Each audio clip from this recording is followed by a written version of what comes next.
Thanks for listening to Gossip with Celebrity, brought to you by Celebrity.com. This week we talk about the royals. We end with our weekly feature, The Comments of the Week. The stories, photos, and tweets we talk about can be found at Celebrity.com/podcast under episode 165. Just a quick note, there are mild spoilers for Season 2, Episode 5 of The Gilded Age, which aired last week, from around minute 4 to minute 6. Hi, I'm Katie, the founder and editor of Celebrity.com, and I write as Celebrity. And I'm Chandra, I'm the head writer for Celebrity, and I write as Kaiser. So we should have an episode out next week, and then we'll have probably 3 weeks off for the holidays. Yeah. And we'll have like holiday hours for about 2 weeks, with a lot lighter posting. Yeah, I mean, we can have like days off and stuff too, of course. Yeah, I mean, I think Christmas falls on a Monday, so we're obviously going to take off Christmas and probably New Year's too. Yeah, and have like less posts around those holidays. I watched another cult docuseries. You and the cult docuseries, man. I love them. And this one, it was called The Deep End. And it was about this YouTube woman called Teal Swan who runs like a cult out of her house. And she has all these people working for her and she doesn't pay them. And she claims only she can help people deal with their trauma. And psychiatrists and psychologists say she's a hack. So that was really good. I recommend that a lot. Although you end up hating her and it's just annoying. But there was a lot of parallels between that and the Mother God story. Well, I mean, thank God you end up hating her. She's a cult leader. I know, but some of them are like charismatic and stuff. And you're like, oh. So what is the appeal for you for the cult stories and docuseries? Like, I understand what appeals to me about like detective stories. I like that there's an answer. It's a little mystery and it gets wrapped up. Yeah. That's what appeals to me. I like that cults follow the same pattern and that there are ways you can evaluate if a group is a cult. I find it fascinating for looking at different groups in society and evaluating them by that and seeing how like smart, accomplished people get sucked in and how the love bombing and the gradual turning up the heat, kind of like boiling the frog. It's like abuse, but on a large scale, on a group scale. Something I think about a lot as I'm writing royal stories is how hard it must have been for Prince Harry to deprogram himself from that cult-like mindset of the royal family. And you can tell that he's still working on it. Like, he's still trying to force himself to, like, deprogram himself. Yeah, I think about that a lot, too, about Harry, about how the royal family really is a cult. And a lot of toxic families have that in common, but that's a whole toxic apparatus around the royal family. Yeah, that too. Because it's not just about his family. It's about the media that participates in the gaslighting and participates in the abuse. They're enforcing the abuse. And people gladly join in on that. And a lot of people have that opinion too when they look at abuse victims who've left toxic families. They're like, never leave your family is everything. No, sometimes you have to leave your family. Abuse is not acceptable and you have to choose yourself. Yeah.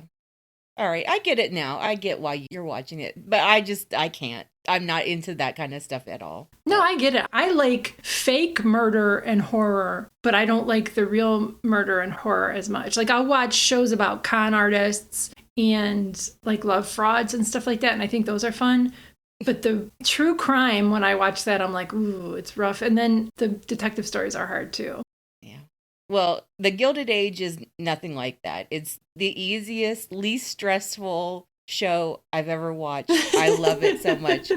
Last week we talked about the soup storylines. Unfortunately, there was no soup storyline in the most recent episode, but Marian did get engaged to someone she's definitely absolutely not going to marry. I'm going to be fascinated to see how she gets out of this engagement. They've been building up to it for a while. They've foreshadowed the fuck out of the fact that this guy was interested in her.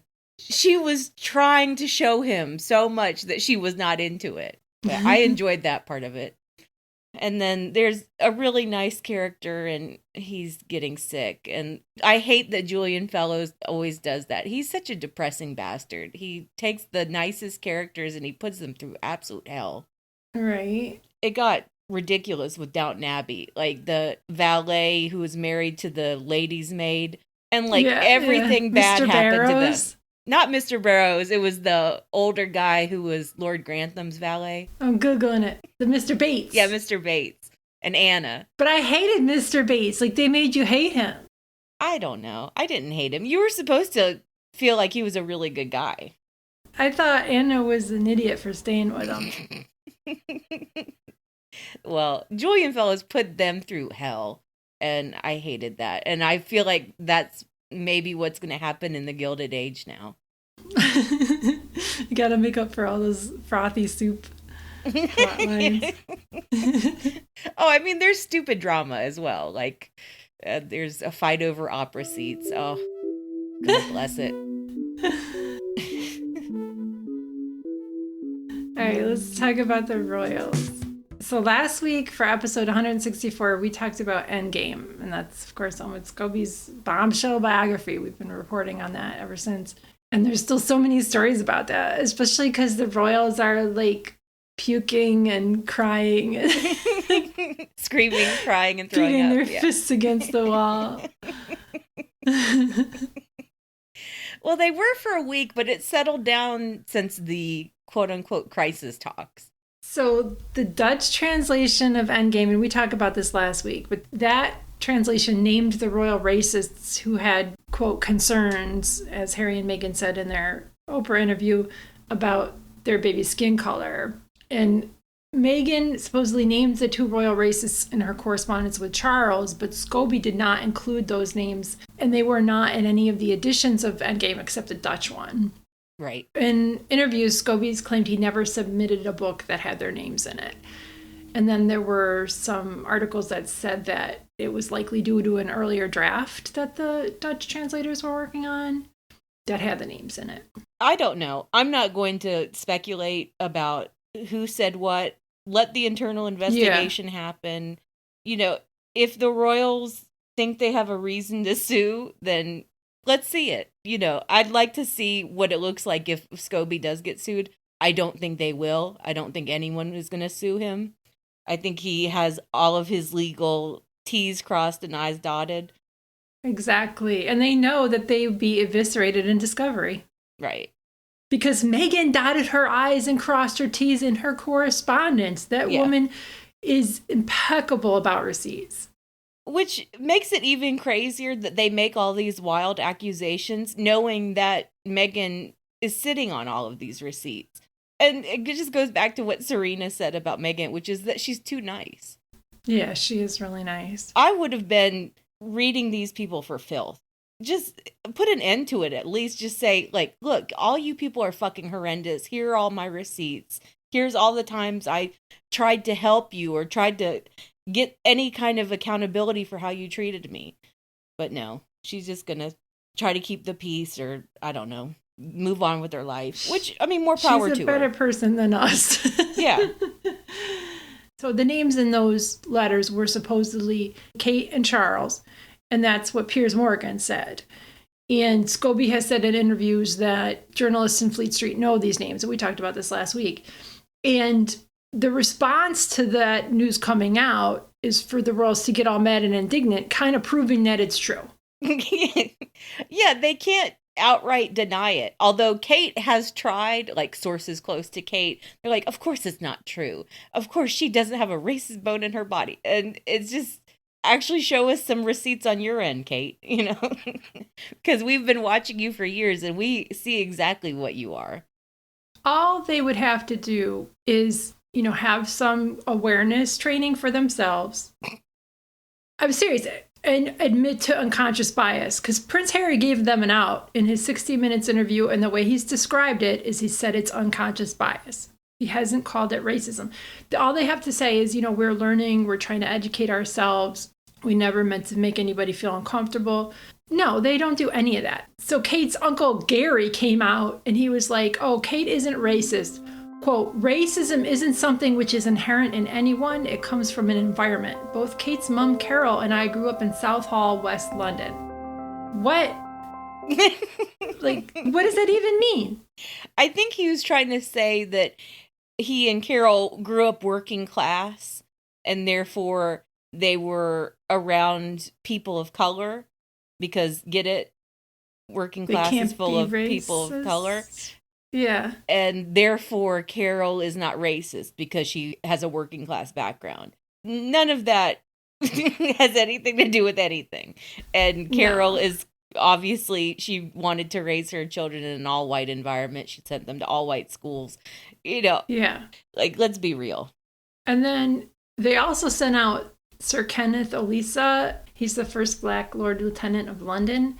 And he said, quote, "In my family and in those of my friends and acquaintances, discussing the features of an unborn relative is not just harmless, it is part of the joy of anticipation." So, they meant so well, wondering how dark the baby would be and what that meant to the royal family. Yeah, and as Harry and Meghan said, concerns. The difference here is concerns. It wasn't a discussion of, I wonder what the baby is going to look like. It was, how dark is the baby's skin going to be and what will it mean for the royal family? Will a dark-skinned baby make the royal family look bad? Because that's how antiquated and idiotic these people are. That was their mindset. Yeah. It also says a lot that they're sending out all these people to defend them. Yeah. Like, they can't even speak up for themselves or, say something nice through sources like they're so sorry or they regret that this is coming out now because they never meant it that way. Something like that, even if they can half-ass it. Sorry, go ahead. No, you're absolutely right. There are so many ways a good manager could figure out a way to get through this. And they would have figured out a way a long time ago.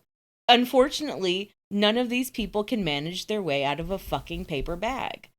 That's right, out of a wet paper bag.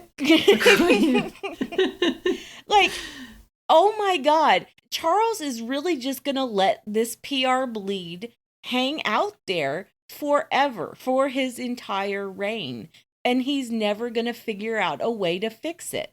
He's never going to figure out a way to just close this loop. So what they're doing, instead of even mildly owning up to it or saying they're sorry and they're working on it, anything, is they're doing a, quote, charm offensive approach. It is offensive, is what it is. They got that part right. And that's what the papers are saying they're doing. So Kate opened a children's surgery ward at a hospital in London this week and posed with plenty of people of color because that's what the public is made up of people of color.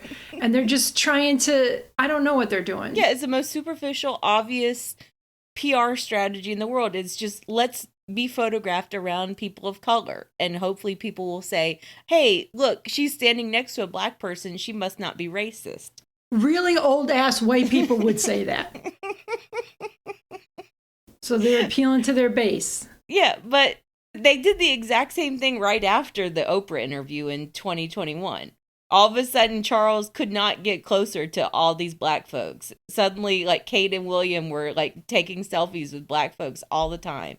It's pathetic. It's racist. It's obvious. They're using people of color, especially children of color, as their little diversity props to prove that they're not racist. Kate had kids bust into the flower show. Yeah.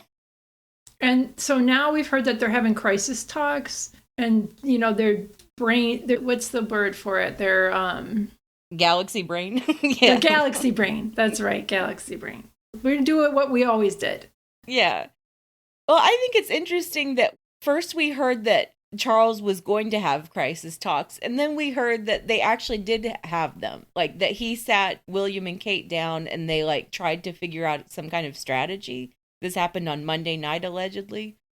And, like, after these crisis talks, you actually could see a change in briefing strategy. All of a sudden, they were no longer running around like chickens with their heads cut off about, like, screaming, Scobie did this, Scobie said that, we can't believe Scobie is doing this, blah, blah, blah, blah. They stopped that. Then that became like the charm offensive. No, we're just going to pose with a lot of people. We're not going to sue anyone. We're not going to answer to any of that. I mean, it's slightly better, but not a lot, Yeah. I mean, the bar is in hell. One thing I learned from Endgame was, like, Camilla's strategy, which is just wait shit out. Just be quiet, keep your head down, wait it out. And I think Kate does that too. And Scobie talked about it. And you and I were talking about how easy he went on Kate. Like, oh my gosh, he went so easy on her.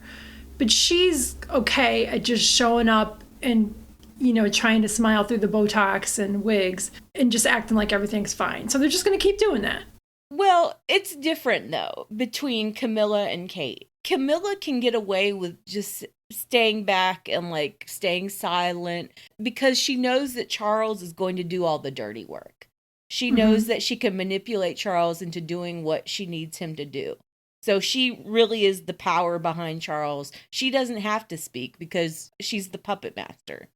Kate isn't like that. She also has all those evil, racist journalists working for her. Yeah, exactly. That's her in case of emergency. In case she can't get Charles to do what she wants, she'll go to the media and, suddenly sources close to the king will have a lot to say about whatever situation. Yeah. She hasn't even done that. She doesn't need to for this particular crisis. Kate is a different situation because she knows that William will throw her under the bus. Yeah. William is not going to protect her when push comes to shove. And he hasn't. He's used her as a shield because once Harry left, he started using her more as a shield. Yeah. Well, and plus, no one can really stand Kate, I don't think. We're seeing that more and more of she's going to stand alone. She's not going to stand with William. William's not going to really support her or be seen supporting her.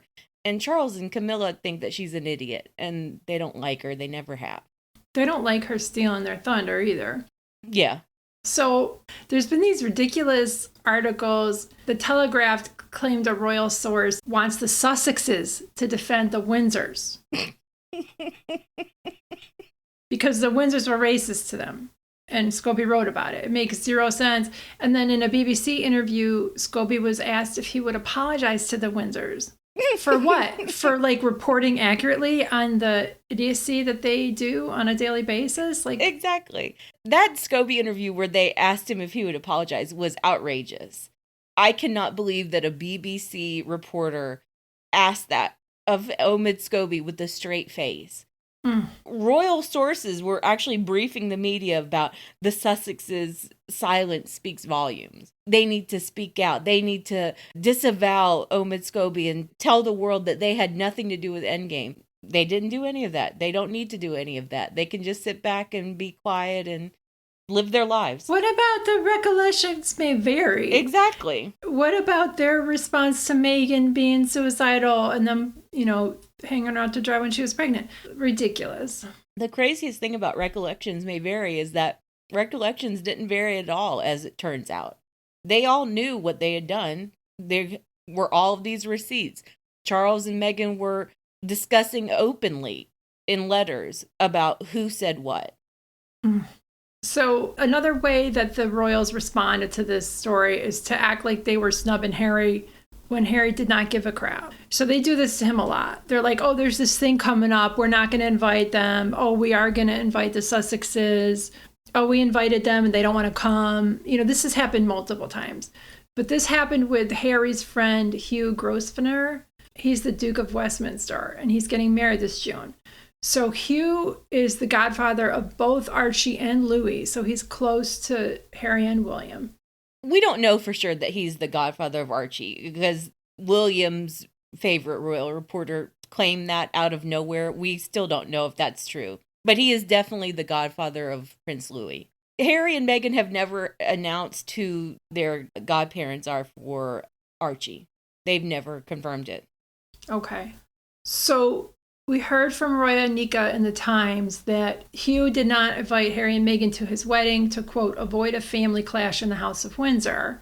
Then we heard follow-up articles in the Daily Mail and the Telegraph that he was sad that he had to snub the Sussexes, but it's all Harry's fault because Harry spoke out against the family or whatever. This is the narrative we've been hearing from the royals forever. We're going to snub Harry, but Harry hates that we snub him. But it's his fault. The root of all of those stories, and you're right, it has happened so many times. It happened easily 24 times over the past 3 years. The root of it is always William threw a tantrum and demanded that no one invite Harry to something. And everyone is terrified of William's tantrums, so they begrudgingly agreed to not, send an invitation to Harry because William freaks out, throws a tantrum. And so that was the subtext of the first few stories. It was that William is freaked out and he demanded that the Duke of Westminster refuse to send an invitation to Harry. And then all of a sudden there was like an update from Page 6, and the Telegraph also picked up their reporting, and so did the Mail, which was that actually the Duke of Westminster did send a save the date to Harry and Meghan, and Harry called Hugh and said, we're probably not going to come, but God bless you guys. And, good luck on your wedding. Right. How does this Hugh guy feel about being used for this royal drama? I mean, I wonder. Yeah, it is tacky as hell. For someone like the Duke of Westminster, who flies under the radar consistently, you never hear about him. The last time he was photographed at an event was 2018. He is not all about the high profile aristocratic life whatsoever. This is old money. They don't want anyone in their business. And with William trying to use the Duke of Westminster in his petty little war, his little grudge against his brother, that's not going to fly well. And I already feel like William was shitlisted for whatever went down with Rose Hanbury. By the aristos. Yeah. They're over him, yeah. I think that in the next few months, we're going to see somebody put William in his place. Oh, I would like that. With more gossip about what he's been doing behind the scenes. Exactly. Because the way that he's put that story out there to his favorite royal reporter with his fingerprints all over it, that was tacky. And to do it about someone else's wedding, you don't do that. Yeah, it was really tacky. He doesn't know or have to abide by the rules of common decency and how the aristos operate because he thinks he's on another level because he's a future king. And he's been coddled his whole life. Nobody's been telling him he's wrong, so he still operates under that. And you know what?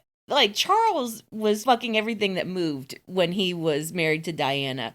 And the aristocrats pampered him and saved his ass. They protected him. They hid his secrets. They hid his mistresses. He never put them out there like this. He never used them as pawns in whatever little scheme he had going on. I bet you're right. I like that perspective on it, that he pissed off the aristos and now they're going to come for him. Yeah, that'll be fun to see what that happens. I just think this was such a peculiar case because Hugh is so low-key. And he's so rich, and it's such an old title, and they're such old family friends. To see William just drag Hugh into this mess with Harry for no fucking reason other than William wanted a quick headline. It's so uncouth. It is. That's just how William is. Yeah, it is. He is a really tacky bitch. He is. He's pissed off that he's not king now. He thought they were going to skip his father and move on to him. Remember when they were trying to do that? I hope that there were people when Queen Elizabeth was around who understood that William was incapable. That William was going to be as big a problem as Charles, if not a bigger problem.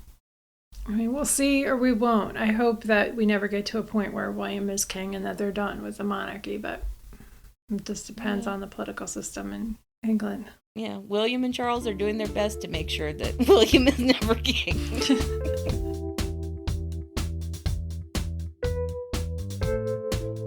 All right, let's move on to the comments of the week. My comment of the week is a long one, but I won't read it all. It was from Taylor Swift is Time Magazine's Person of the Year, which is a very big honor. And she really delivered a gossipy, kind of scandalous Person of the Year interview for Time Magazine. Mm-hmm. But she did come across as very bratty and immature at times. Girl Ninja had my comment of the week. She said, there is still a level of brattiness that she has that I cannot abide by. When she called out Netflix for a joke about her dating life made on the Ginny and Georgia series, she caused a lot of trouble for Antonia Gentry. Her rabid fans attacked her with race as vile and all around disgusting. She talks about how Kim Kardashian called out took me down psychologically to a place I've never been before. Does she think Antonia, who doesn't have nearly the level of protection that Swift does, fared well during those disgusting attacks? It goes on, but like that's a very good point, that Taylor is always trying to play the victim. Yeah. That Kim Kardashian and Kanye, they did her so wrong and she was the lowest of low. Taylor sends her snake fam out to attack whoever. People get death threats from Taylor's fans. She never calls them out or tells them not to do it. The Kid Mero, when he made a joke about Taylor Swift, he had to get the FBI involved because Swifties were harassing his kids. So, yeah, Taylor's like that. I mean, the fact that she dated that greasy guy for so long and was bringing him around, and that she had to be told that he was racist and sexist and a Nazi, you know. You were always like, that guy looks like he has scabies. He does. He looks more than I had scabies from my dog. More than that, he looks just dirty. Like he'd give you a UTI, you know, like just nasty. I didn't get the attraction whatsoever at all. No. But I never got the attraction with Joe Alwyn. They look too brother-sister for me. People used to say that about me and my ex-husband. I don't know. I think it's cute when people look the same. I do. I like when you look at them and they look like siblings. I just think you know who looks exactly the same is Benedict Cumberbatch and his wife. His wife. Yeah, you can see why they like each other, you know, because they look the same. They look like twins. Ugh. They do look very similar. Okay, my comment of the week is on the post where Angie Harmon said her daughters play Rizzoli and Isles for her dogs when she's away so that they have her company. I thought that was kind of cute. So Angie said she has 3 dogs. She has a big dog, a middle-sized dog, and like a little dog, a Chihuahua pug, I think she said he was. And Angie said her little dog runs everything. So my comment is from Dave W., and he said, little dogs rule the roost because too often owners don't come at me, not everyone, think that the behavior is cute and don't correct it. Big Dog does it and it's a whole different story. I work at a pet-friendly retailer and the most ill-behaved dogs are the Chihuahuas, Yorkies, and designer purse pups. Now, I'm not going to agree with him, but I also think a lot of that is genetic because I have a herding dog and like they're just nervous all the time because they want you to be in a certain place. If you go outside, you have to be like, I'm coming right back. And then they'll go wait by the door and they're like, oh my God. I tried to take Remy to doggy daycare and they said, you know, he's a really good dog and he plays with the other dogs. But whenever a dog leaves, he paces around because he wants to hurt everybody. So I think, you know, Chihuahuas have like generations and generations of being like aggressive little dogs because that's just how they are. So sometimes it's genetic. Yeah, I don't know. I've been seeing a lot of dogs on my walks recently. I've been walking at a new park. Nice. I keep seeing the sweetest like basset hounds and setters, little bandit face setters. They're so pretty. But they're all these little dogs and they yap like fuck at me. I'm like, I didn't do anything. I'm just walking by and they're like, my dog will bark at the little dogs because they're always trying to come after. I'm like, all right.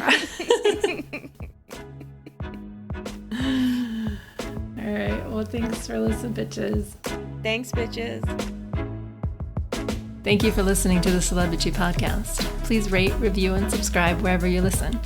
If you like us, please turn off your ad blocker when you visit our site. You can text us or leave a voicemail at 434-218-3219. Our music is from AA Alto, Maiden, and via Premium Beat and Sound of Picture. Thanks again.